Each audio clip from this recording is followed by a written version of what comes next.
Every person has a story, but not everyone has a place to tell it. I'm Frank Swoboda. I've interviewed amazing people all over the planet. I want you to meet them. This week, the most interesting person you've never heard of is... My name is Jack Delehanty, and I'm one of the most interesting people you've never heard of because I've spent all my time directing over 100 plays, acting in over 100 plays, 150 probably, writing 2 novels, traveling all over the world. And speaking of novels, here's my last one. You can pick this up and make me heard of. Jack Delehanty, welcome to the most interesting person you've never heard of podcast. Wow, nice to be here. I mean, you are one of the most interesting person that no one's ever heard of. Well, the no one's ever heard of part, yeah, that's true. Pretty accurate. So if someone asks you what you've done in your career, who you are, where do you go right away? How do you explain it? Jack Delehanty is... You know, hard for me, Frank, because I've always seen myself as a kind of jack of all trades, literally, and master of none. You faked it till you made it. So there were just so many things I was interested in. But, you know, I think my time at Gonzaga Prep probably defined who I was pretty clearly. It's not that I was lost when I left there. I had other things I wanted to do. Things that I was also interested in. But that kind of environment with the teaching and young people and who kept me young and their lives are so interesting. That really fulfilled me. That was really, I think, the core of really who I am. Kept your attention. Yeah, and it included the other things I love. It included theater, which, is really my passion. It included just about everything I really like to do.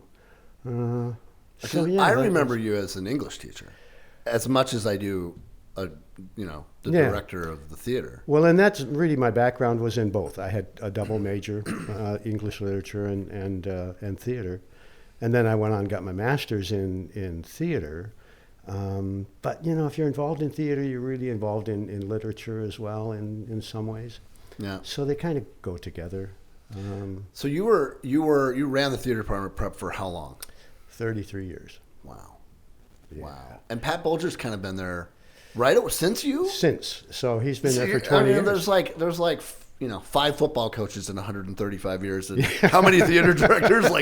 Not that many either, probably. Yeah. Wow. Yeah. We ran into each other at the Hall of Fame, Gonzaga Prep's Hall of Fame event that we produced some videos for, and it was a really cool night. We were just talking about that event, and I noticed that all the people that we did videos for, we did a series of people who had introduced the group, they were already Hall of Famers, and I realized that all of them were Irish. McLean, Stockton, Murphy, Cronin, Delehanty. Yeah. It's an Irish town, Jack. It is. It's an Irish school. They used to joke about that Gonzaga Prep was in the business of teaching 10 families. Really.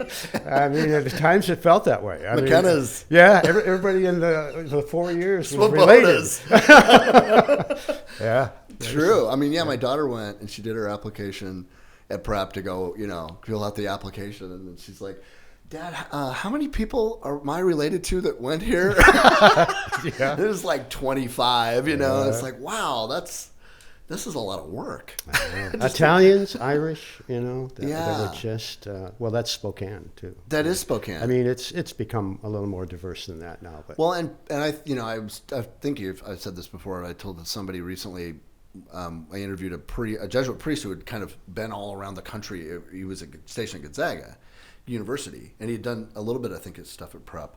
But he had been at Georgetown, and he kind of all over the country. And I said, what is it about this place that's unique to all the schools and cities you've gone to? And he goes, it's the least pretentious place that I have ever, that I've been stationed at in his time anywhere. He said the people just here are. They're not pretentious. No matter how much money you have or whatever, there's a blue collar kind of sensibility that I think's still there, kind of that fair share thing that Prep does where, anybody can really go and based on the income that you have not on whether you're just the rich kids. Yeah. Did you experience that?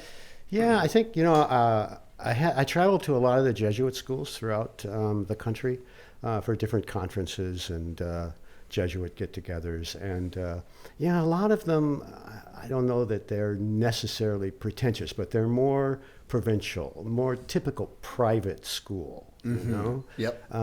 And prep always felt more like it was just another part of the public school system. I mean, it was just part of Spokane. Yeah, right, exactly. And, yeah. But the people that have come out of there have been phenomenal. There's been a lot, yeah. As you look back at the people you've taught, anybody that you at the time were just, everybody's just a kid.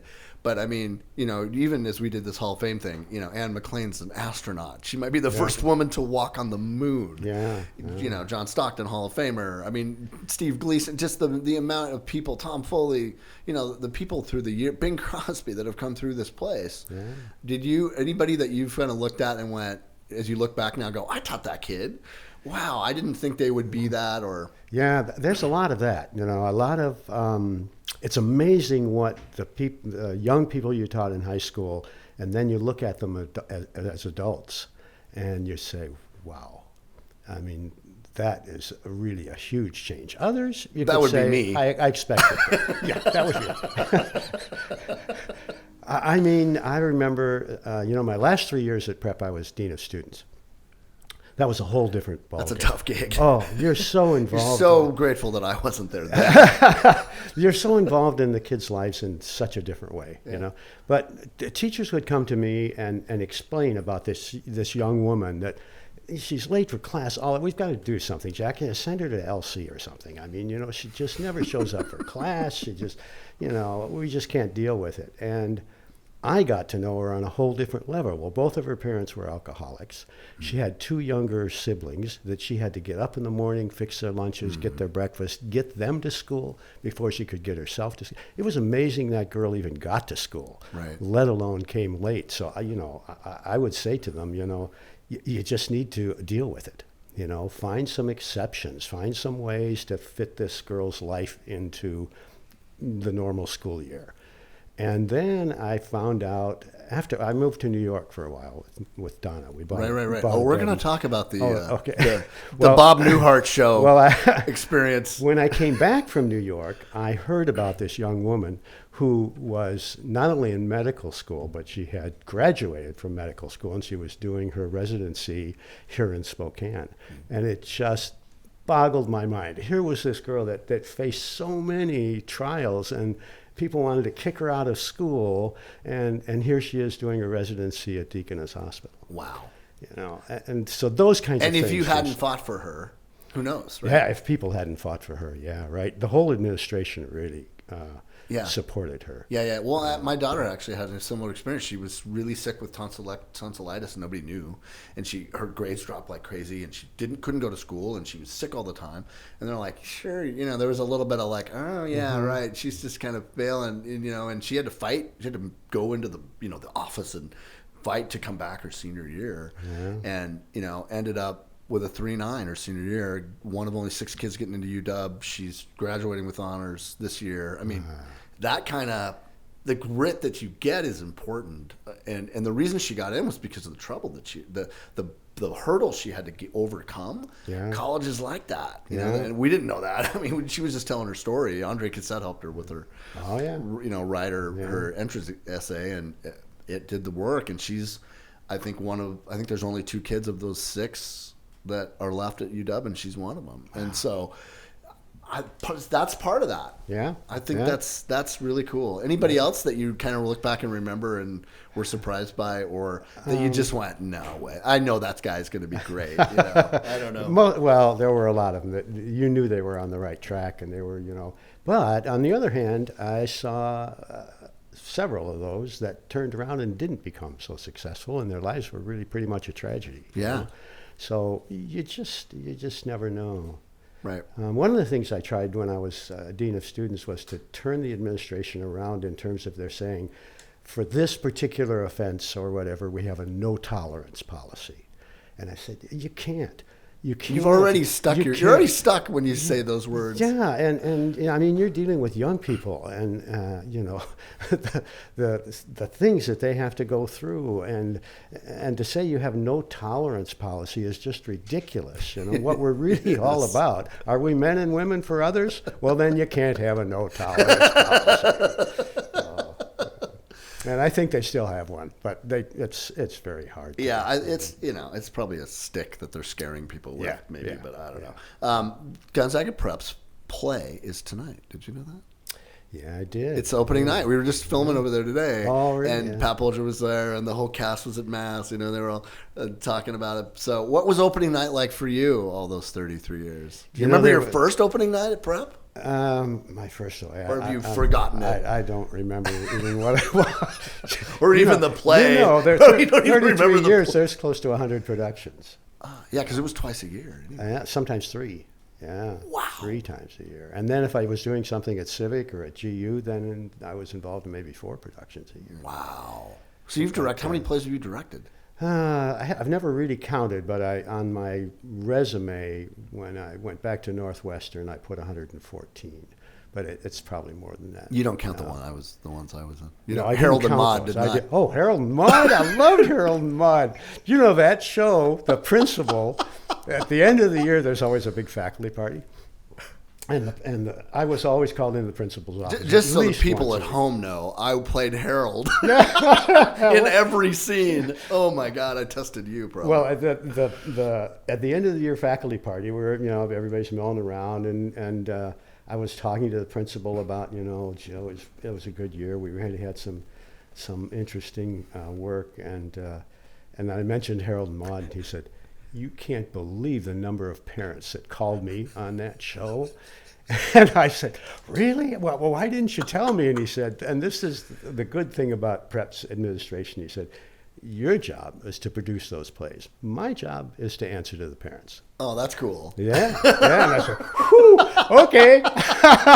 You would have been long gone if that hadn't been the kid. I mean, that was a risk. As I look back, at the time, I'm like, whatever, this is a play. Yeah. I've just got to do my thing. And then afterwards, I look back now and go, holy crap, Jack put on Harold and Maude. I know. Opening scene, I'm hanging dead. Just the opening scene, the lights come up and I'm just hanging dead. For like a minute, it's just a dead, somebody. Yeah. It's a brilliant play. I mean, it ended up great. And Bonnie Quinn, who I've ended up working with over the years, she played my mom. And that's in that right. play, Yeah, that's a great part. I mean, that's like the best part. And so to this day, 40 years later, Bonnie and I always call her Mom. Hey Mom, how you doing? Yeah, we did a number of those. I heard you and Michael Ann Sherlock talking about Celebration. Oh my gosh. I mean, that's a show that's never done on a high school level. No. And why I chose those kind of fringy things. I mean, I did just the classics. I did, to piss people off. Yeah. A little. Why did you do them? I think one of the things was that I thought, I need something that's going to capture their imagination. I need something other than just the usual run-of-the-mill Shakespeare and Arthur Miller and, all the stuff that's usually done. And so I would look through the catalogs. Music Man. Music Man, yeah. Which is, they're all great, by the way. Yeah. And there, you have to do those too. I mean, right. And you want to do those. But I wanted to do more fringy kinds of stuff too. Risk it. I still do enjoy doing that. Well, and speaking of, your very last play that you ever directed at Prep speaks to this. And I was really lucky to be there. It was a great night. But Jack Delehanty at a private Jesuit high school produces Cabaret. Yeah. Prep, speaking of parents, probably pissed off or getting letters. What was that like? Well, actually, Prep lost several big donors. Really? Big families that had sent their kids there for a long time, and their kids and their kids. And legacy families. Yeah, and they walked. And the administration still supported me. Wow. And still said, this is worth doing, Why did you do it? And why was that the play? Because I kept trying to find musicals that not only were full of dance and music, but had an important story to tell.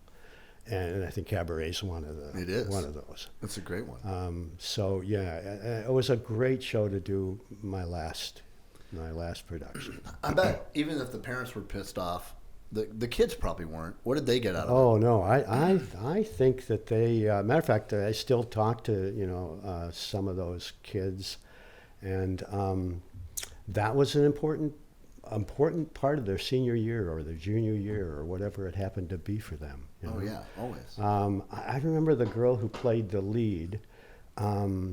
She was a freshman or a sophomore when she did that role, and I thought she was going to work out fine and she would develop. But I decided to have, when she first sings "Come to the Cabaret," I decided to have her walk down the aisle, and come up on the stage. Mm-hmm. So the first rehearsal, when we did more than just pieces, and we were kind of beginning to put it together, the first time she came down that aisle and sang, the whole cast was just blown away. Yeah. They just could not believe that voice. Right. She was just remarkable. It was it was a great show. I mean, I've seen a few on Broadway and London, and I mean, it was not a high school performance. That was not a high school play, man. I mean, it wasn't. Yeah. So I kept trying to, like I say, I kept trying to find things that would not only pique their interest and challenge them, but things that weren't necessarily just run of the mill that everybody did at high school. Our town. Let's do our town. Yeah, right. Safe. Yeah. I did do our town. Sure. But you have to do it. Well, and that's the beauty of a Jesuit school, right? That a private school, anyway. That you get to choose. I always thought that was the coolest thing that separated the people, us who went to prep and those who didn't, was the two things that you were most involved in: the plays that people put on that we could do that other schools could never ever do, and the things we got to read, that other people could never ever read, right? And those were the big. And so on the play side, but also on the novel side, on the teaching side, what of those was your favorite? What was your favorite piece of literature, and especially the ones that would be banned? Honestly, actually, about 90% of what not only just I taught, but what the English department taught, about 90% are on the banned list right now. Wow. I mean that wasn't our choice. We didn't choose them because of that. You chose them because they were great literature. Yeah, because they're great literature. I think probably my favorite experience with literature, Frank, really was late in my teaching career. I ran across a novel called Beloved. Mm-hmm. And everybody was talking about it, and I had a good friend who had just read it, and it was just towards the beginning of the year, and I said, I'm going to teach this novel, but I'm going to teach it in a way I've never done before. I hadn't read it. And so it was really risky. That's walking on a tightrope. So I walked into my senior English class and I said, the first novel we're going to take, I have not read, but here's what I've heard about it, and here's who the author is, and you and I are going to explore this novel together and talk about why is everybody talking about it. Wow. Why is it on the bestseller list? And I think that was the most fun I'd ever had teaching a novel. What was the big takeaway from that, the surprise? I think it was just that I wasn't up there, well, I still had the same format I used for my English classes in terms of talking about literature in general and how we're going to explore this, and we're going to talk about character, and we're going to talk about theme and all those things. But I wasn't doing the input. They were. Right. And so... You got to be the student. Yeah, and so, they would ask me sometimes, well, what do you think about what happened here? And I said, I'm up in the air about that. What do you think? And I was getting as much information from them as I was giving them. It was a unique experience for me as a teacher. You wish you'd done it sooner? Yeah. Maybe it wouldn't have been as exciting the next time, But, yeah, right. But it certainly was that time. Wow, that's really cool. Yeah. So that was one of my best experiences. Favorite piece of literature? It's like picking your kids. I know. Yeah. It depends because, I taught both dramatic literature and fiction. And so I usually, when I'm asked that question, I have to break it down into, because they're so different. They're apples it's and like, oranges. what's your favorite movie? I mean, I got a 20. Right, exactly, which was my favorite to teach, which was my favorite to read, what was my very first experience. So that's what I'm going to tell you. Probably to this day, the novel that I remember more than any other novel, when I went to Gonzaga Prep, I was a mediocre student at best. And when was this? When did you graduate? I graduated in '60. Okay. So I moved from Minnesota, a little tiny town in Minnesota. At the middle of my freshman year, I entered Gonzaga Prep, and I didn't know anybody. Wow! And so I decided, maybe the way I can make friends is just be really funny. Yeah. And so I would. I don't know anything about that. I would lay awake at night, the night before I went to school, and think of, okay, what funny things can I do? What can I do to make people laugh? So anyway, I was not a great student, and so I didn't. I don't know anything about that either. I didn't read. I don't think I ever finished anything really. I would kind of bluff my way through, which is not unusual because I think maybe before I became Dean of Students, the last English class I taught, I said, this is not going to affect any of your grades or anything like that or the way I see you. I just really want to know how many of you have actually never read a complete book. 90% of the classes went up. Right. It's probably even higher now. Yeah. Has to be. Anyway, so my senior year, they had electives for senior English, so you could choose different classes, and I took world literature. And Bill Tanksley was a Jesuit scholastic. He was teaching the class, and the first book was Anna Karenina. And I have no idea why, Frank. I have no idea why. I finished Anna Karenina in 3 nights. That's a huge thing. I don't know, 1,000 pages. Wow. I don't know. It was the first book that it just grabbed me. Wow. And to this day, I can't tell you why. Wow. It was the use of language. I don't know what it was, but as a senior in high school who never really had read anything, maybe some Louis L'Amour westerns, but I'd never really read literature before. Right. And Tanksley, I came in and told him, I said, well, mister, I finished it. He said, you finished what, Jack? I said, I finished Anna Karenina. He said, it's only been 3 days, Jack. I said, I know, isn't that great? Can you give me another one? Yeah. So I think that's the book that I remember more because it started me lit a fire. Yeah, it started me on the path to being a reader. Yeah, well, I remember. Being directed by you is just awesome. So my family's been doing this for all the Swobodas have been doing this stuff forever. We can all sing for one, so that doesn't hurt.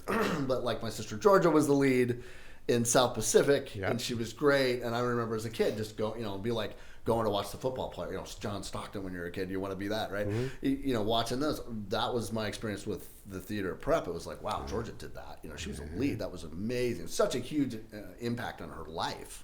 And she was great, and the performance was great, and the whole thing. I just remember it. And my brother Jim was Captain Andy and Showboat, and he was all that stuff. And so it's like, you got to do it next, and then Harold and Maude was just a great experience. I remember one night something went wrong. We had a lighting problem or something there was a moment of that one of the performances where we lost sound or something happened where like the set fell over. I don't know, something happened, and we had to wait.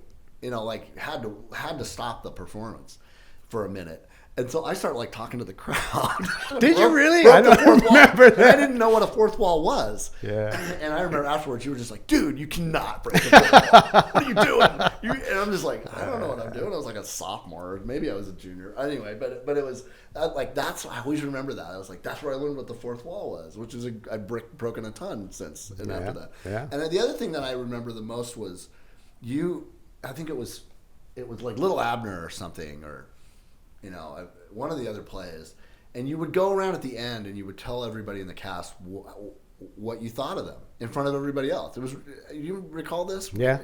Probably what you do in every show. And I thought that was the coolest thing, to be, given some advice by the great Jack Delehanty, which really you were like, to me, on a pedestal. I mean, Don Anderson and Jack Delehanty, really, we used to, and Don Anderson was the legendary football coach there, and Drew Davis and I played center, and we would sit there at practice and just watch him, and we'd go, there he goes. It's Yahweh.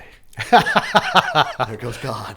Yeah. And he kind of had that thing about him, right? And you had that sort of in a very different, more personal way. You were more of a personal Jesus than Don was. He was more, Old Testament guy.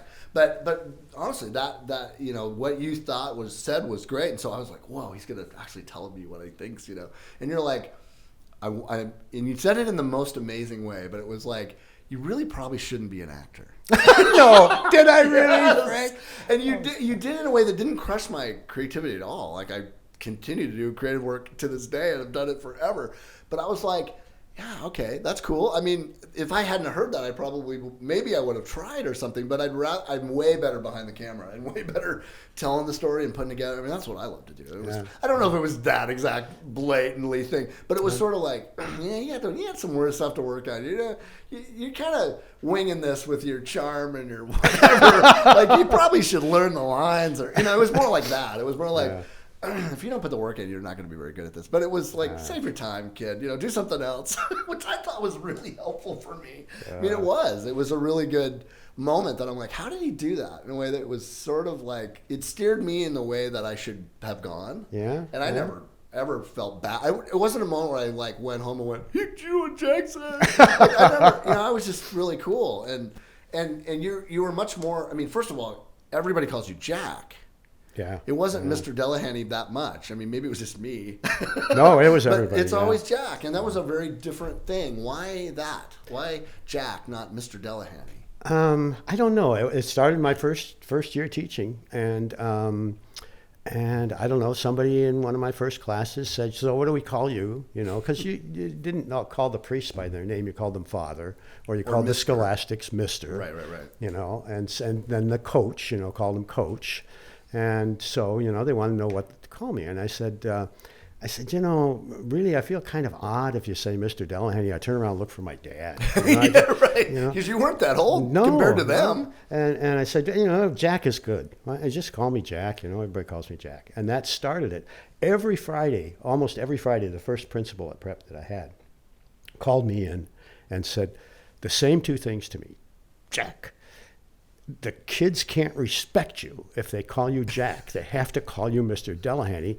And, damn it, you have to wear a tie. What year is this? Well, let's see. So we're talking 1972, maybe? All boys school. All boys school. Wow. Yeah.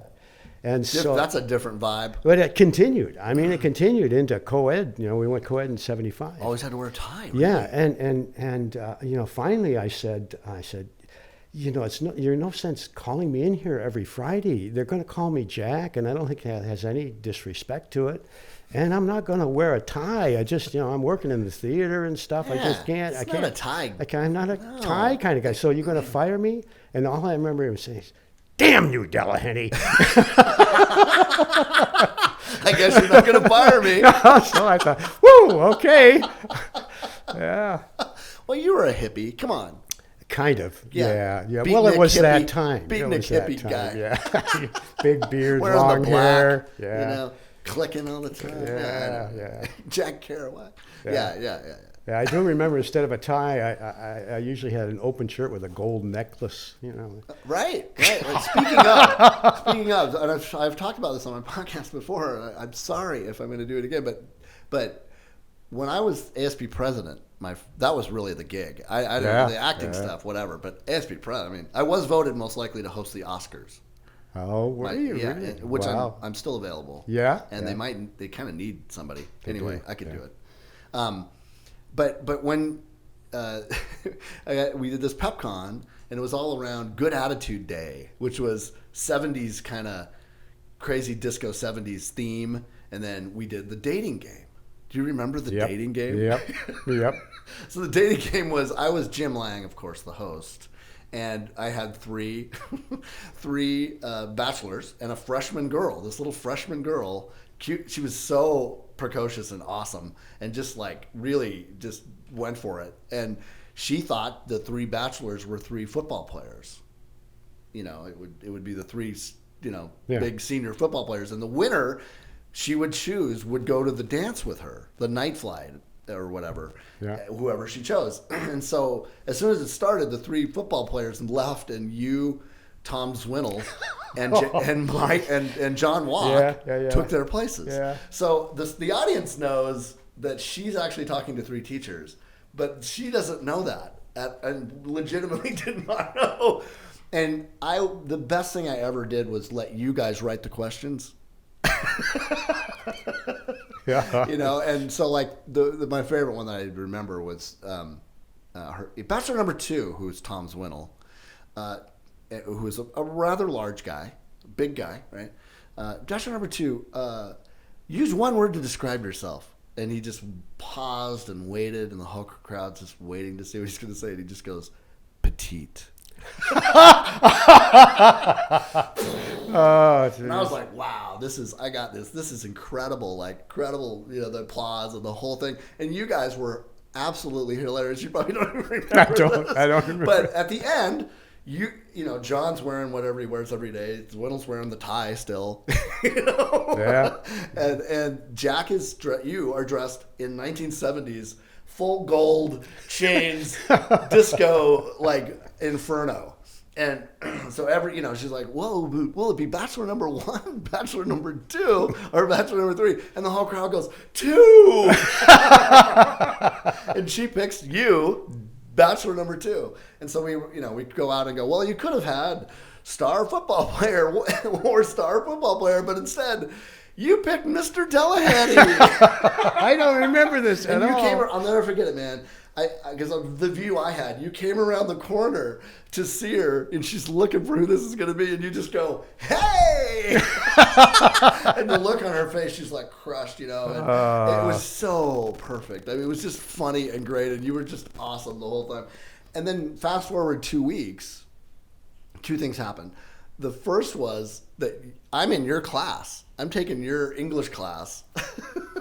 And down at the end of the hall by the counseling wing, I'll never forget that room even. And you walk in and you're like, hey, so I saw that girl that, you know, was the freshman girl, and I made a little joke like, hey, I'll pick you up at 7, we'll go get a burger, and then we'll go to the dance. And she doesn't know that I'm not taking her to the dance. You gotta help me. You gotta tell her that what the deal was, and I just go, no. Not doing it. I don't know what happened. I don't know if you remember any of that, but it was one of the best things I ever did in my life. And then that week, Sister Boss, Marita Boss, who I avoided like the plague, and I don't think I ever talked to her my entire 4 years there. I describe her lovingly as Marge Simpson's sisters, you know, with the big fro. And I was scared of her, man. I was like, I'm not going anywhere near that. You know, she was my son Michael's favorite teacher. Well, I've heard that since, but you know, the persona was, don't mess with her. Oh, I know. And first of all, her Sister Boss. I mean, 2 words, not that dumb. So I just avoid her. I get a handwritten letter from her that says that is, in the 25 years I've been here, the best PepCon I've ever been a part of. It was really well. You know, it didn't waste our time. It ended right at an hour, which was total universe luck because I didn't have it that well planned. It just happened, you know, synchronicity of stuff. It was positive. It was fun. You know, whatever. I think I still have the letter somewhere. And that was the moment I went, I can do this. Like, that was my first production. Yeah, and now I've produced a ton of stuff since. But I was like, I want to do that. You know, I want to do that thing. And the confidence of being in your place and all that other stuff just made it so easy. But that's something you make out of nothing, you know, an event like that where you have to, your peers, and if it goes bad, you're just destroyed, you know. But you guys, I mean, that was just the best. The best. You probably don't remember any of that. I don't remember it. I just don't remember. Isn't that the funniest thing, the impact that you had and stuff that you did that don't mean anything to you, but to somebody else, it's just like... You know, this happens to me a lot. Like, there's still a lot of former students who will come into town, visit their family or whatever, and they'll give me a call and say, "Can we meet for coffee, or you want to go to dinner or something?"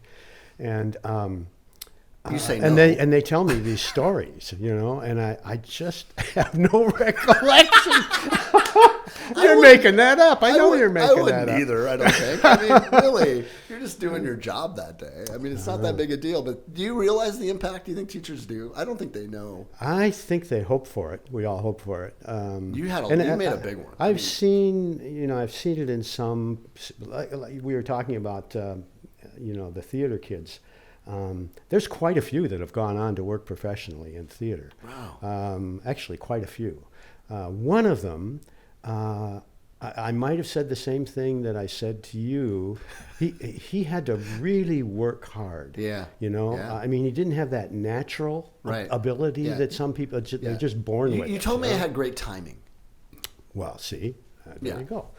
So I might have said that. I don't think I did, but I could have said the same thing to him. You're going to have to work really hard. That was the message. He's been working really hard as an actor his whole life. Wow. He started out in New York. He was in New York for a long time. Now he's in L.A. He's doing film. He's doing legitimate theater. One of the first times I got to see him after he was an adult and was working in New York, he was involved in a touring children's theater. And he came up to a little town that was close to where Donna and I had the bed and breakfast, called and said, "I'm going to be there doing this show," So Donna and I went, and we met him during, after the show or a break or something. We met him at the pub across the street. It felt so weird. Here I am drinking, with this former student of mine. It's the first time that happened. Speaking of, are we going to drink? Oh, yeah, you can drink any time. Oh, okay. I mean, this is, cheers, if you can reach it. Here, we can push this down. Cheers. Thanks for being here. And I want to know, so what do you think of the taste of this? And tell me what you think.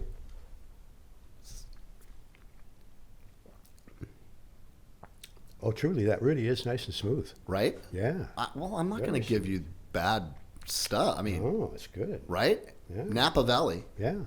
That's a good Amador. Sip. That's a good sip of All right, there's my right promotion for Amador whiskey. Yeah.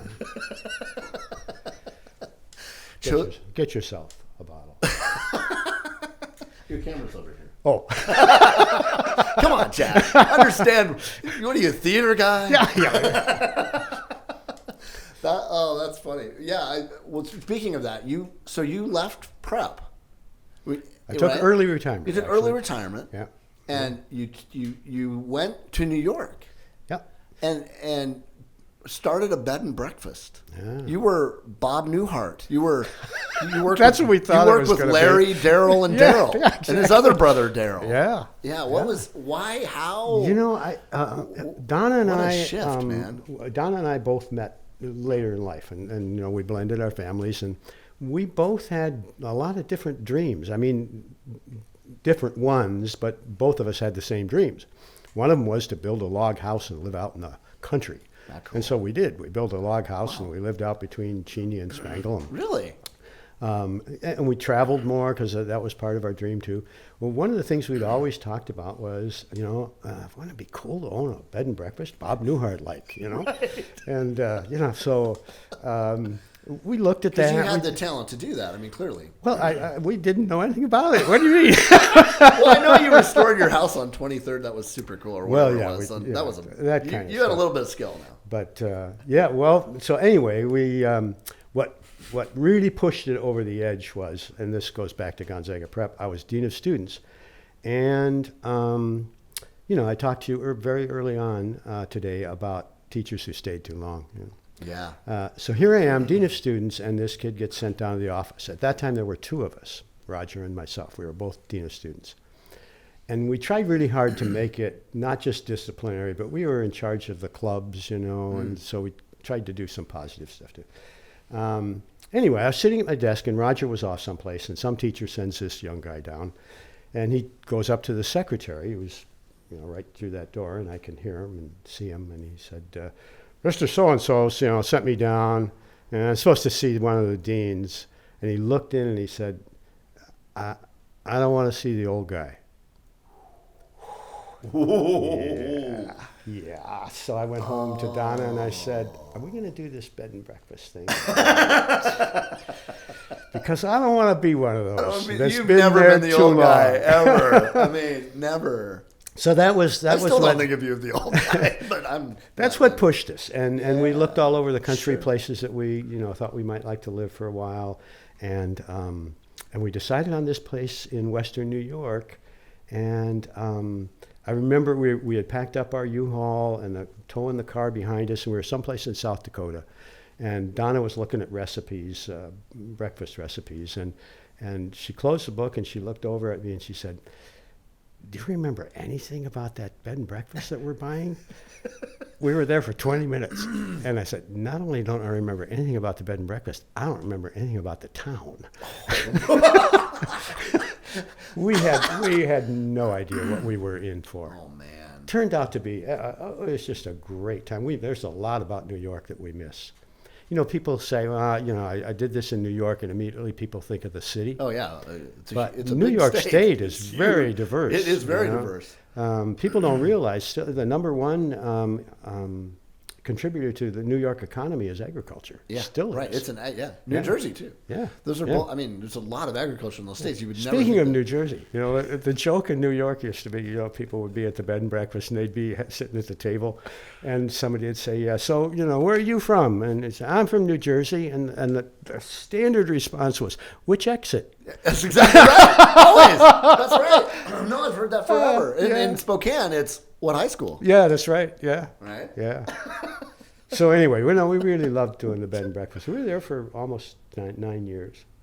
But when we first moved there, it was all small farms, family farms, a lot of Amish, a lot of Mennonites, orchards and family dairies.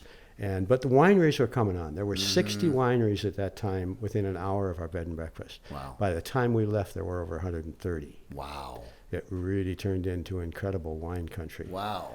Matter of fact, most of the Riesling grapes, unless it says estate bottled, coming out of California, the grapes were shipped from New York. Really? Yeah. Really? Wow. Yeah. So what was the thing you were most proud of after those 9 years? You pulled it off. Yeah, we made it. And that first year when we bought it, as soon as the people put it on the market, they stopped taking reservations. So we had no guests. When we first arrived. There must have been some sleepless Donna nights now. broke out in hives, Wow. We were both just, really stressed. We had no idea how we were going to make it. But after that first summer I think the thing Donna and I were most proud of is that we did it all on our own. Nobody cooked for us, nobody cleaned for us, nobody did our landscaping. We did everything. And one of the other things we did when we first got there, because we didn't have any business, we traveled around the area a lot, and we rode our tandem, and we rode through to all the wineries and around cool. It was in the Finger Lakes. Yeah, so right. That's what I thought. So we went everywhere to the point where we had only been there that very first summer. Then we got through a winter, and that very first summer when business started picking up, all the other B&B owners in the area, guests would say, what should we do, or should we go here? And they'd say, why don't you talk to Jack and Donna over at the Owler Phelps? Wow. And we were really proud of that because, you were accepted. Yeah. Because that would take you 40 years in Spokane. Oh, I know. Yeah. Or if we'd opened a bed and breakfast in the South. There's no chance. No chance in hell. Wow. So what made you come back? And why Spokane? Why come back here? Family and friends. Yeah. We had a lot of friends. And I still have a crush on your daughter, Carrie. Carrie? Yeah, oh my gosh. Fantastic. She's such a great little She's so great.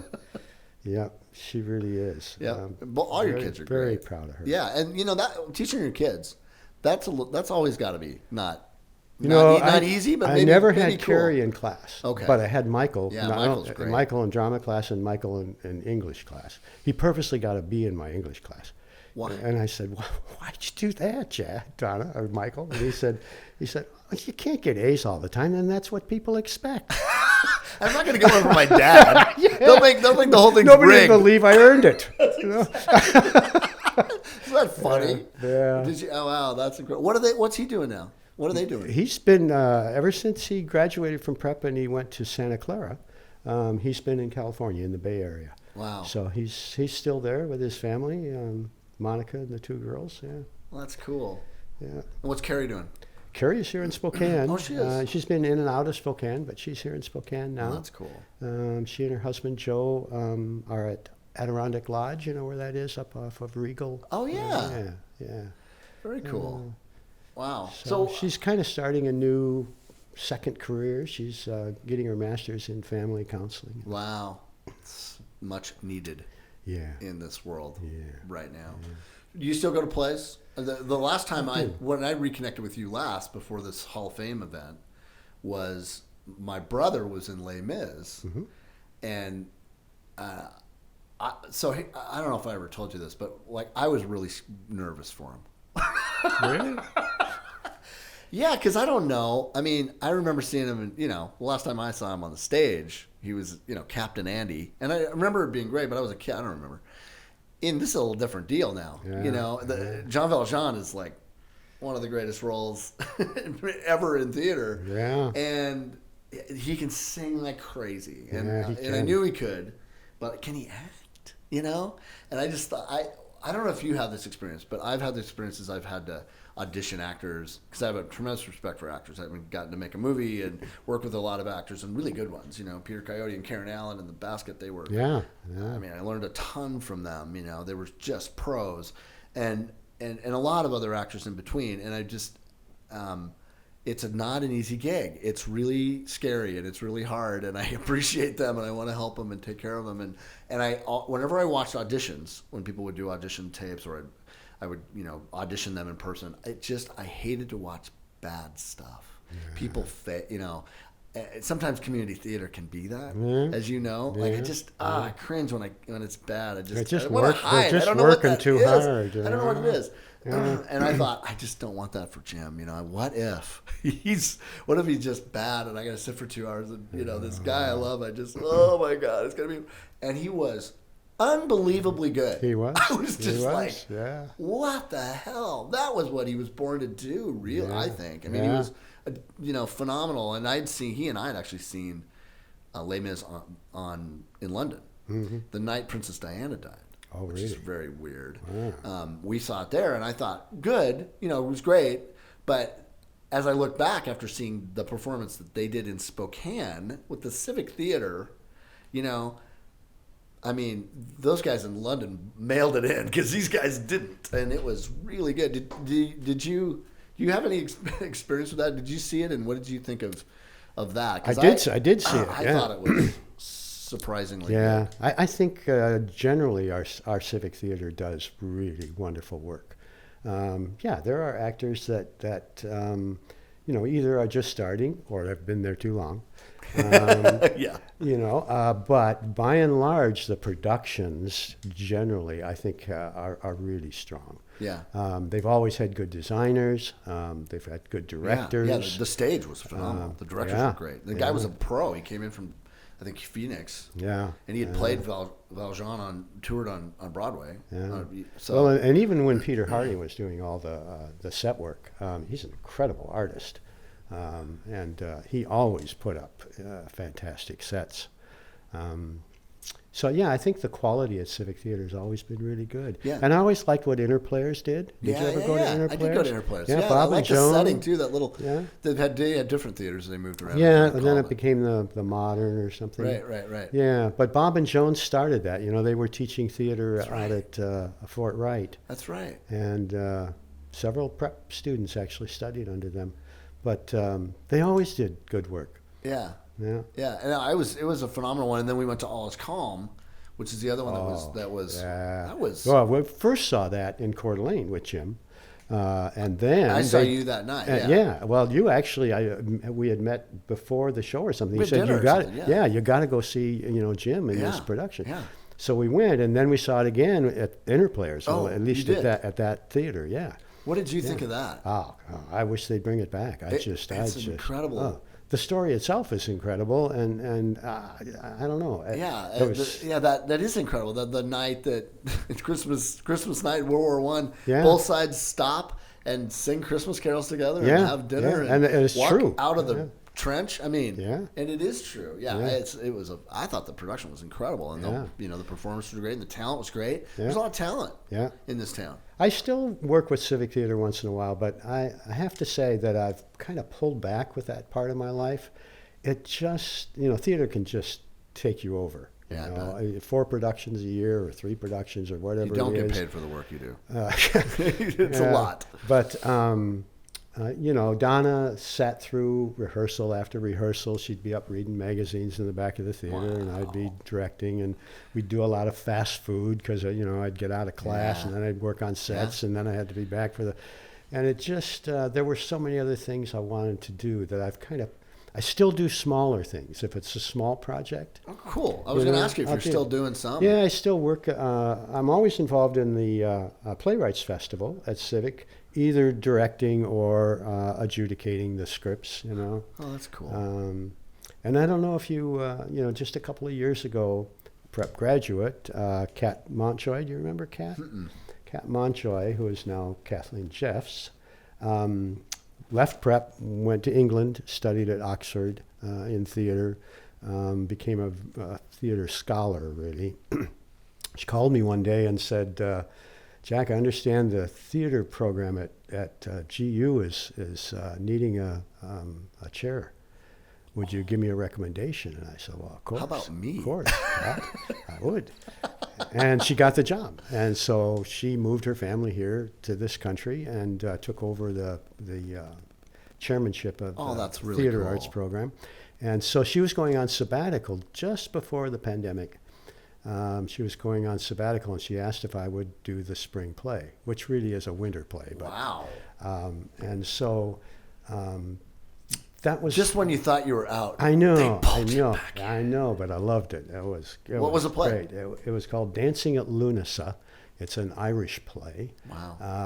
And I don't think I've ever read a play that captures the Irish soul quite the Well, way you're the this perfect one man does. for that job now. Anyway, so I jumped at it, and I said, yeah, I will. And so it was the first production that opened their new performing arts center. Oh, wow. Which is cool, really good. Yeah, Wow. so that was really good. But that's the last really big thing that I've Would you done. do another one if the right one came along? Maybe, yeah. You still got it. You still got it in you. I don't know. You only do one at a time. It's all right. But mostly you're working with a lot more. I can have another sip. Oh, of this. hell yeah. This is very excellent. It is. It's my chance too. So you wrote a book, or two. Two actually. Yeah, Wow. actually, When did that start? When to write? I started writing the first one long ago. It started out as a short story. Well, it keeps you off the streets. Yeah. And I've messed around with writing poetry and short stories and stuff, and some have been published in some magazines. But once we came back from New York, I had time, and I said, yeah, I kind of want to finish the story that I started. It's a coming-of-age story. It's called "'Tis More Than Luck." And it's kind of loosely based on my growing up in Minnesota, but very loosely. It's real fictional. So that was the first. I finished that in 2016 and published that. And it's now collecting dust on Amazon's shelf. And then Until this podcast. until this podcast, it's still available on Jack's Amazon.com. life changed. And then during the pandemic, I found myself again locked at home with a lot more time. So I wrote my second Let me novel. see this. Barnaby Shea? Barnaby Shea. Is this, is it a detective novel? Yeah, it's a mystery. Yeah, It's a mystery. Yeah, but actually the theme probably for this look at novel is. Do you remember Frankie White, the art teacher at Prep? First of all, yes, I do. She's a legend. Yeah. She and I've had this conversation. Everybody named Frank's pretty cool. Yeah. Think about it. Yeah, that's true. You know what Frank you don't like? I mean, Yeah. she and I had that. But the first line of this on the back page, when a young boy hangs himself, did I inspire this? From Harold and Maude? From Harold Is and that Maude? where this came from? Huh? I don't know. I think maybe. Yeah, it was in a graveyard though. But anyway, it's totally Frankie different. White, you were saying? Totally different than the first one. This is a mystery, but it's the theme really is more, once the accusation is made, the damage is done. Yeah, right. We live in that society, don't Yeah. we? Yeah. And so You can't get out of it. it's about a former priest who's now married, and the archbishop informs him that he's part of a suit for child abuse that's come up. And so he needs to try to clear his name. Wow. And the only way to do it is to solve the mystery of this young boy who hung himself in the cemetery 30 years before. That's a movie right there. So- I would read that. You should read that. I'm going to read that. I'm going to give it to you. Right You now. are not. Yeah. You going to sign it? I can sign it for All right, you. we'll have you sign it. Yeah. Wow, I can't wait. And look how thick that is. I'm not sure I big. can read It's that. big I print. can't read that in 3 days. It's not Anna Karenina, You know- I'll tell you that. How fun was that? I have huge admiration having written a movie Yeah. with other people. By the way, it wasn't just me. But every time I watch a movie, I have so respect, no matter how bad it is, that they did it. Yeah. I mean, it's Yeah. a monumental achievement. This has to be a monumental thing. I mean, it's like birthing It's a really, I mean, child. you finish that last sentence, even before the editing. You just finish that last sentence and you say to yourself, I did it. That was me that did that. I wrote a And novel. you actually like it. What the hell? So, but the hard thing is once you introduce it to family and friends, Oh, and, they you pick know, it apart. They buy it, and they mostly say nice things. Some don't, but that's okay. But then the hard thing is, how do you drive people? You're an unknown person. Oh, how do you drive people to that? It's such impossible. I don't even know. Oh, and I'm not interested in the marketing part of No, it. no, and that takes time. Well, lots the of old time. line, right? It's publishers don't sell books, authors sell books. Yeah, And yeah. it's a tough gig if that's the reason to do it. But who cares? I know, it's the writing I of know, it yeah. that you were after. Yeah. I'm going to totally read that thing. Yeah, yeah, Wow, do it, yeah. congratulations. And I will sign when it did for this you. come? You just finished this? This one came out in 2021. Wow, fresh off the press. Yeah, That's incredible. yeah, That's late in 21 Wow. actually. Yeah. So last 3 questions. Favorite play? Favorite that play of all time is Equus. Wow. Why? For me, And I know that we read that. we I took probably that, in your took class. that in You English had- class. Yes, Yeah. I read it. It was Yeah. amazing. Yeah. And the film wasn't bad, as I recall. Oh, I thought the film was incredible. Yeah. Matter of fact, the young man who played Alan, Yeah. I don't remember his name Yeah. now, but he was, That was a phenomenal. as young, that's a young great boy. movie. And Richard Burton played the psychiatrist. That's right. Yeah. Yeah, it was. Speaking it was of a great whiskey. film. Yeah. Actually, I don't know, maybe not your class, I can't remember, but we used to, Joe Schneider, who Yeah. I Oh, team Joe's taught with great, once in yeah. a while, we were both taking Equus, we would take our class down to the Magic Lantern to watch the film together. Maybe I took it from Joe. You might have. I might have, because he taught me as well. Yeah. One of you guys. Yeah, did. we both took that. I don't, it just hooked, Why is it the just best hooked me, play? Frank. I Yeah. don't know. I think in terms of structure, it's probably the cleanest modern piece of dramatic literature that I've ever read. There's nothing in that script That is that's wasted. weak Or or wasted, wasted. yeah. Or wasted. Yeah. Yeah. Yep. Yeah. I feel the same way about Elf, the movie Elf. Oh yeah. Yeah. No, I'm serious. Yeah. People ask me what in terms of structure. There's not a second wasted in that. Yeah.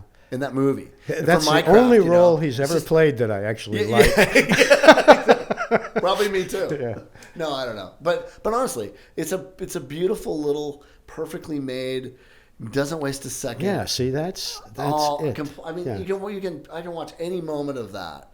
Just fast forward blindly, pull it open and watch it, and it's well made. Yeah. John Favreau Yeah. man, he knew what he was doing. Can't tell you how many Really good. plays I've read, novels too, where I say to myself, "This is taking way too long." I mean, there's too much Excess. excess. I was going to say something Extraneous else, but yeah. bullshit. Yeah. Yeah. Really, and sometimes I enjoy that if the person is really a wordsmith. Right. Yes. Have you ever read This Is Happiness? No. Oh, Frank. This is happiness. This is probably the best the best novel I've So that's your read favorite literature. as an adult. older adult. This is Happiness. This is Happiness is by an Irish playwright called Niall Williams. It is fun. The language is phenomenal. Wow. And this is the one where you don't care if he's wasting time Right. because it's You want more so of it. beautiful. It's so beautiful. Oh yeah. Well, and you know, as what I do is tell stories all the time, and one of the things I always care about the most is that not wasting a minute, not wasting a frame that you don't need, right? And when we did the basket, I always tell the story about, you know, I got to edit the last take, the final edit of the whole movie, and there was a lot that we changed, and I had, you know, Vince DeFelice, who's a phenomenal artist, and he was the production designer on that. It's a beautiful movie. If you haven't, I mean, just the sets were phenomenal. I mean, he worked. It's so hard, and he's so good. And Danny High, who is a brilliant cinematographer and just made beautiful pictures. I mean, it's a pretty movie. And they came in. They each came in at different times in the editing room, and I'm cutting away, you know, and changing all this stuff.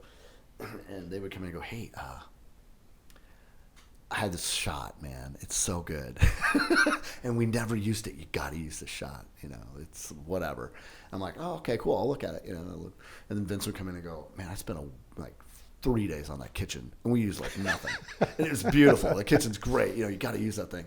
And I look at both of the things. I'm like, "Oh, okay." You know, I look at the stuff, and I just go, they're like, "Hey, you gonna put that in?" You know, I'm like, "No, I'm not," because it does not move the story along. Yeah. And if it doesn't if it doesn't help the story, it's hurting the movie. Yeah.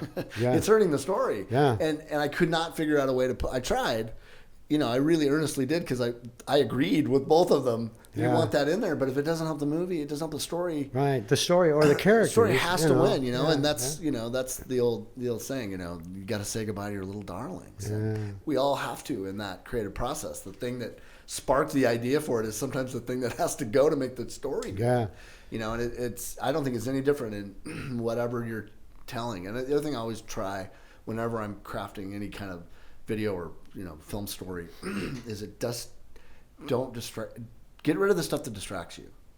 You know, whether it's taking too long or the timing thing you mentioned when I was 18 or whatever, I do have, and I know whether it just instinctively will play or not. I just know it'll, and I think you've got that. You know, if I got to cut that scene, or if I got to trim that part, or I got to do something to make that scene better, because you can feel, right, whether that's going to play. Yeah. And if it doesn't play, that means, or if there's something that's off a little, you know, I have an incredible group of young filmmakers who are just awesome.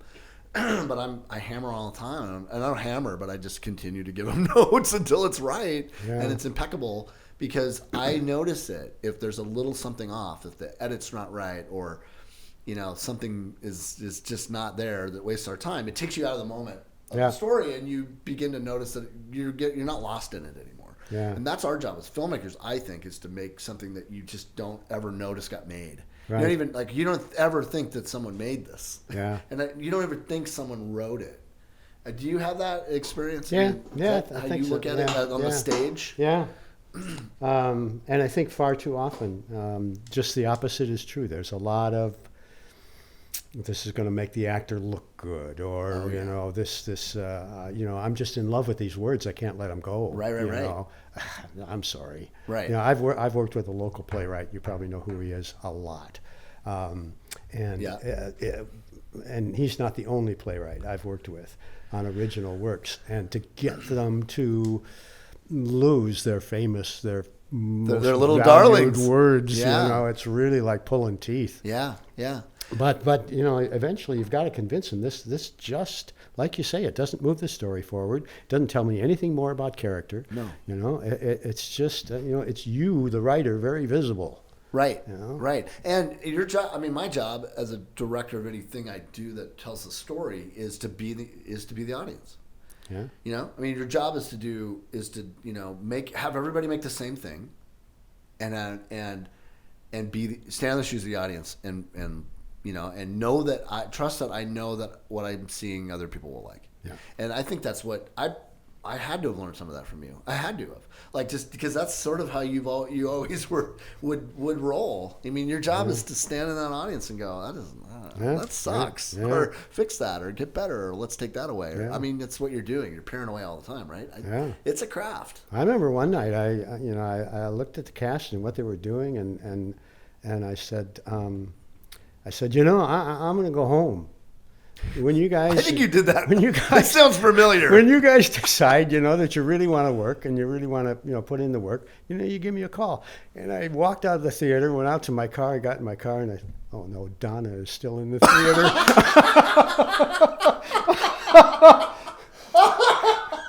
So they were all looking at each other saying, he's got to come back. Donna's here, right? So I sheepishly, my tail between my legs, I came back in and said, okay, next time. But yeah, that's what you do. You stand back and you're the audience. Right. This is what they're going to see. This is what they're going to hear. Right. And is that really what you want? Right. Yeah. And at the end of the day, they're gonna be pissed at you if you wasted their time. But you mentioned something earlier about having a great cinematographer, and Donna and I watch a lot of BBC and a lot of shows that are done in Australia and New Zealand. Mm-hmm. They spend a lot more time on the cinematography, a lot more time on that take on the facial expression. Thinking about it. Yeah, and how they light it. I mean, really. I mean, we just get through the story. Right, we do just get through the story. Yeah. The pace is. Yeah, and in fact, when we did The Basket, it's about an opera, and the music is a huge part of that. It's a character in the movie, and so to pace that was really a challenge because you've recorded this. We recorded with the Hungarian Symphony Orchestra in Budapest. Wow, that was pretty cool. Really, I didn't know that. Yeah, I mean the score is amazing, but then you have to make sure that you let it breathe, like you can't rush through that stuff, even though it's like you don't want the story to not stop, but you also have to, like you said, you have to let it take people and trust that they're going to go there. So that balance is always a really intuitive thing. Yep. You're dealing with in a different way. And I would suggest on the theater, I've never directed a play. I always thought that would be cool. Like, well, you should, I'd be so shitty at it though. No, why? I don't know. You're really directing all the time. I guess. I don't know. Maybe I will. I don't know. I don't know. Like, I remember one of the things the thing that I remember from you. No, it's good. You'll love this. Is you're like, hey, we gotta help me build a set. And I'm like, I don't know what the hell to do. And you're like, pounding nails. And you're like, don't you know how to pound a nail, man? It's a lot of set building and shit. And I'm like, I'm not doing that. I don't know light stuff. But I mean, people do that. I just felt like I feel like if you're in a play. I guess it's because we had to help so much. Yeah. That you feel like you have to do kind of a lot as a director. And I guess maybe that's what I thought. I can't just be the guy in the back going, move the thing. You can be, and a lot of people are. You'd want to help. Yeah, I don't know. But I think there's something about, especially on the high school level, about that community that forms. Oh, no doubt. No doubt. When you're all working together on everything, Those were so fun. I mean, they were just extraordinary community building things. Yeah, and you had football players, and you had 4-point students, and you had those who were on the fringe. And those man. I still remember the guys I see. I mean, I saw all these guys from the Gonzaga Prep Hall of Fame, 82 football team. I was a sophomore, but I played. We brought up and they made us like run the. We were the scout team getting pummeled every day by Mark Mactoff and. John Sapola, 2 years older than us, which made us great. I mean, it really made us all better. Yeah. Just getting thrown in like that. But all those guys were there at the night. They came up, 30 players came back and stood up there, and a couple of them were in plays. They remembered the play as much as they've been playing in the state championship football game. They do. The football players in Little Abner trying to dance. That was a great play. That was a great show. It was a great show. I remember that, yeah. Wow.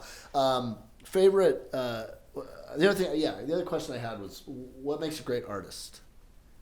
Because you jumped between mediums, right? Yeah. Literature, writing it, studying it, teaching it, and then the stage and the telling of the story.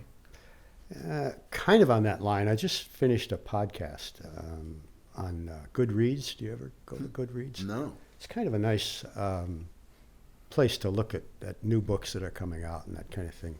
And reviews and that kind of stuff. Cool. But anyway, we're getting all the good tips from Jack.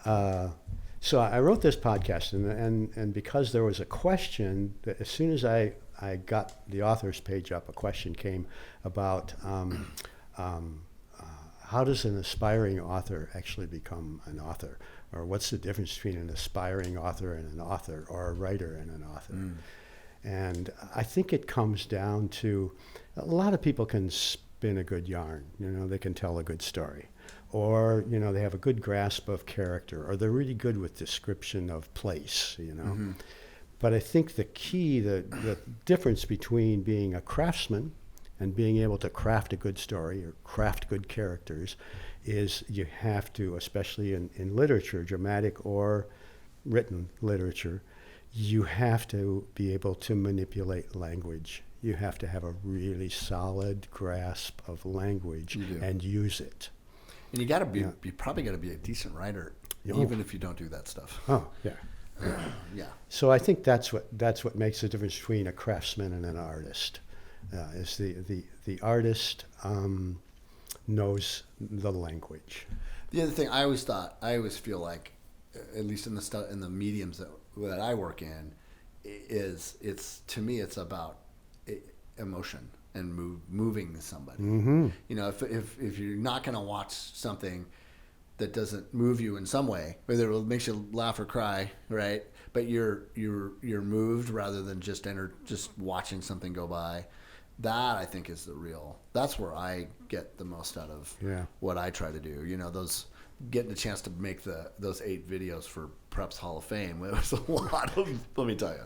That's a deadline. Yeah. I mean, not a lot of lead time, but super proud that we were able to tell those. And I'm like, these can't not be great. I mean, I'm telling the story of the Cooter brothers who've been there forever and everybody knows. And, their family, like 50 people came, or Karl Maxey. I mean, this amazing American, period. Yeah. And, that was the best moment for me that night was, the video plays and this packed house, which was very cool. And I'm sitting in the corner going, man, first let these just play. Can the AV guy make sure they play? That's part of it. But once they're and Zach, who's producing this podcast, edited that, he did an amazing job. So good. Good job, Zach. Yeah, it's really, really good. And his kids, Karl Maxey's passed away, and his kids go up and Bill Maxey. Yeah. Old guy himself now, goes up there and turns to the screen and goes, "That was really great. I really appreciate that." The first thing he said. Well, and you got Happy to do the narration. Yes, which was a challenge. Uh-huh. Yeah, because Happy is old now. He's not doing much anymore. He's not doing much, and he's, there's some memory issues and stuff, and we had to plug away, and it took a long time to do, and but so worth it. It's like one of those things you're just like, oh my gosh, it was painstaking, a line at a time, capturing. But when he got it so well. And there's nobody has that voice like that. No. And nobody gets it like that. And nobody can understand it. Part of it was because I wrote the script for it, which was taking a lot of information from everywhere I could get. It's a big research job to figure out what was this guy's life like, amazing life. This guy, Karl Maxey, was incredible. I mean, an orphan, raised by the Jesuits. And then he got too old and no one would adopt him. African American in Spokane, and he has to live at the juvenile jail. I mean, are you kidding? It was just like horrible thing, and the stuff he overcame. But that's probably made him the man that he became. It absolutely did. He said that in some stuff that I wrote. So I put this stuff together, and Happy would do he would just be plugging along, and the editing of this took forever. But when I would say when I wrote something that he recognized and connected with, he nailed it. Wow. And I'm like, okay, that's my fault a little bit, Or I know the moments where he just really had a connection to it, and but one of those things that's just, it took a long time, and nobody sees the sausage when you're making it. All they care about is what it look like when the story's told, right? But they're emotional pieces. I got emotional watching them still. Yeah. And if you don't, why do it? And not everything has to be. I mean, it can be funny or it can be snappy. I mean, we just did a commercial with Anton Watson, and he walks around, the Gonzaga basketball player, and he walks around just spinning a basketball everywhere he goes. And I'm like, that's awesome. And it was great, and it worked really well, and entertaining, right? It was still fun and worth it. And it makes you do something. Yeah. It makes you do something, you know. And I think that's a big part of every time that anything you selected, any play that you did, any of the stories that you got to tell or teach. I think you always did that. You're just like, why do this if it's not gonna do something to improve? Right. Do something. Yeah. You know, and I think that's. I've told this story too before, but Oliver Stone. You know, you ever watch Inside the Actors Studio with that James Lipton guy? Of course you did. Yeah. Oh, James Lipton, and he asked in the kids that are in the class in the audience. I always get to ask the guest a question, you know, and Oliver Stone's up there like, why the hell am I here? My agent's making me do this or something, and a little bit crusty, but a great filmmaker. And this kid goes, you know, Mr. Stone, what advice do you get to a budding director like myself, you know, or something like that? And the kid's like 23, you know? And he just looks at the kid and he just goes, the first thing you should do is get a life. And he goes, no, I mean it. He goes, way too many people are in LA or New York, and they're not really living a life. I know, I went to Vietnam, and I raised a family, and I had a divorce, whatever, you know, and I had to make ends meet to keep food on the table, and I lived a life before I became Oliver Stone. Mm-hmm. And I became Oliver Stone because I knew what actual life was like, and I think there's something to that. That's absolutely true. You know, you've had to have done that. Yeah, I think you know, a lot of times you get especially if you're in workshops or classroom situations, you get those questions all the time, you know, and you really have to say, you know, if you want to write about life, you have to live. You know, you can't sit in your armchair or, you know, for example, I have a granddaughter who's written a 400-page novel. Wow. And it's quite remarkable. But if she and I were to sit down and honestly talk about her writing, I would say, you know, you've got all the skills that it's going to take, and lots of insights and lots of maturity, but you've never really traveled. Right. You know, and I would bring up to her once she has a scene that of course she's 16. It's a story. Oh my God, a 16-year-old making writing anything is a miracle. A 400-page novel. But she has this one scene where it's in a future world, not our world later on. It's just a totally different world, and she has this scene that takes place in a dark tavern.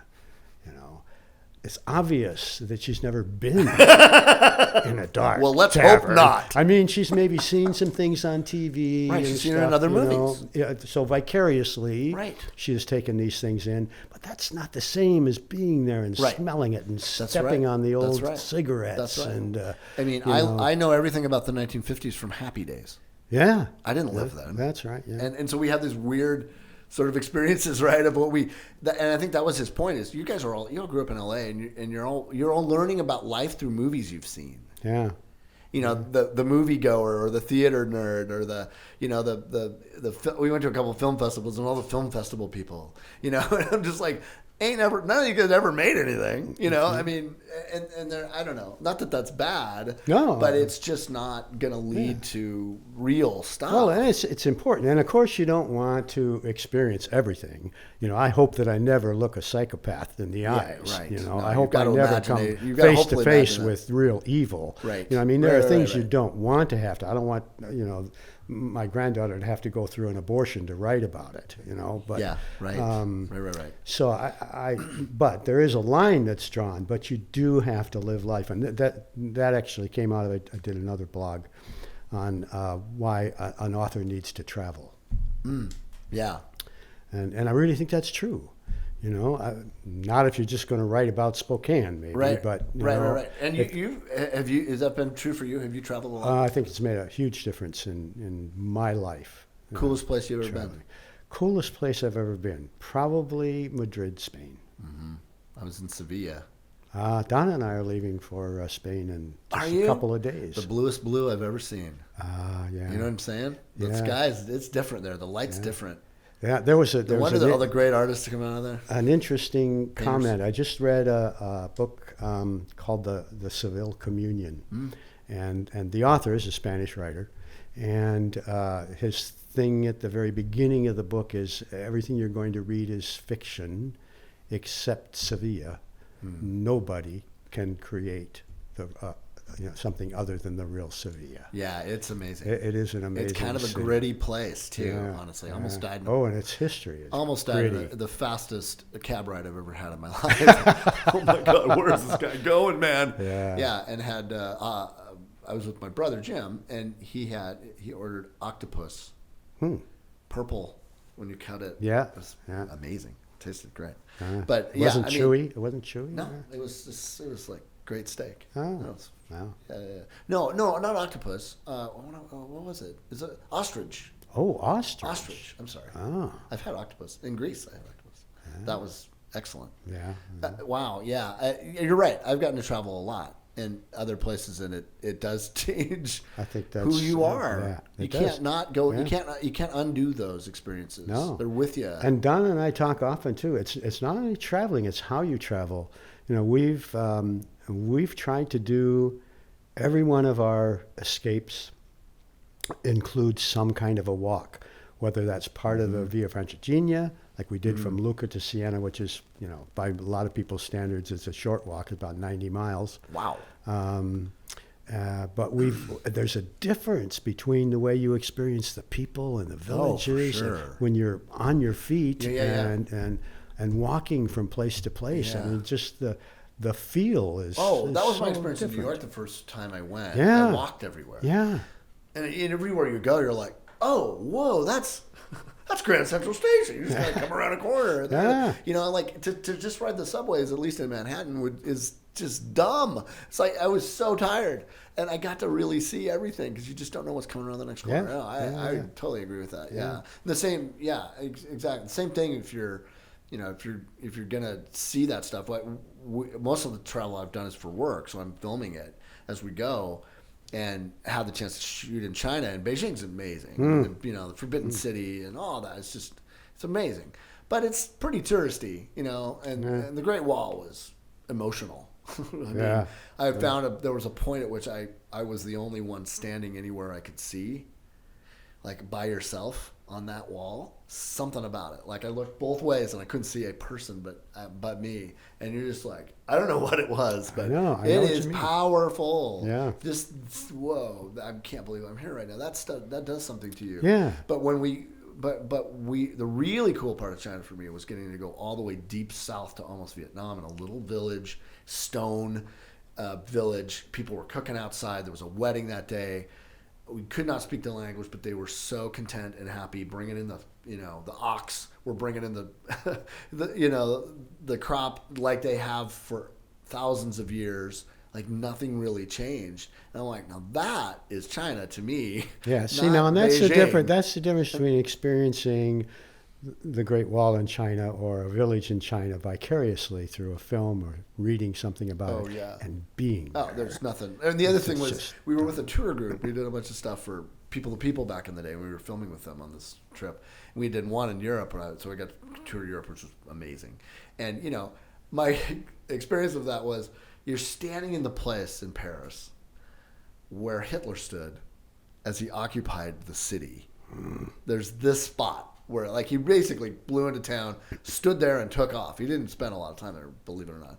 But it was a photo op, and you know all the camera shots you see, the photos of him standing there with the Eiffel Tower, that classic spot, and I'm just like, wow, man, I'm standing right where, like him or not, hate him, of course, but whoa, like this is history. This spot, you know, and every kid there with their phone, like they're just like, I'm like, are you guys what? Are you? Yeah.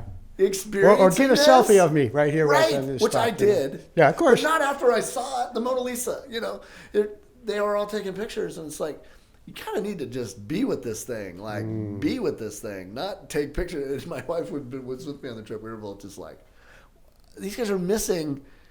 They're missing living from that crazy experience. Yeah. Thanks for doing this. Oh, it's been fun. Thanks. Right? Yeah, you seem incredibly healthy and really young. And if I do the math, I can kind of figure out you're not. Yeah, see, I was looking at Do you your, feel I was old? looking You at don't your, look old. your YouTubes, you know, and I was saying, see this? I see a lot of people on the way up. I see a lot of people on top there. He's not talking to anybody who's actually on the way out. Well, Sister Madonna's 93. Well, that's Okay, that's so true. but she's not on her way out. She after we did the podcast, she did like a full marathon or a full triathlon. Wow. In Milwaukee. I mean, still at 92, 93. Yeah. So, well, you're not either. Yeah. You don't get on the show if that's the case. Well, thanks. I want to do it again sometime. It's been fun. It's too short always. Thank you. Cheers. Cheers. MIP Podcast was filmed at the studio of Corner Booth Media. Please sure to like, subscribe, and follow us on social media. You can also listen to us on Spotify, Apple Music, and anywhere podcasts can be found. We'd love it if you'd rate, review, and subscribe to help our podcast grow. Be good to yourself and stay interesting.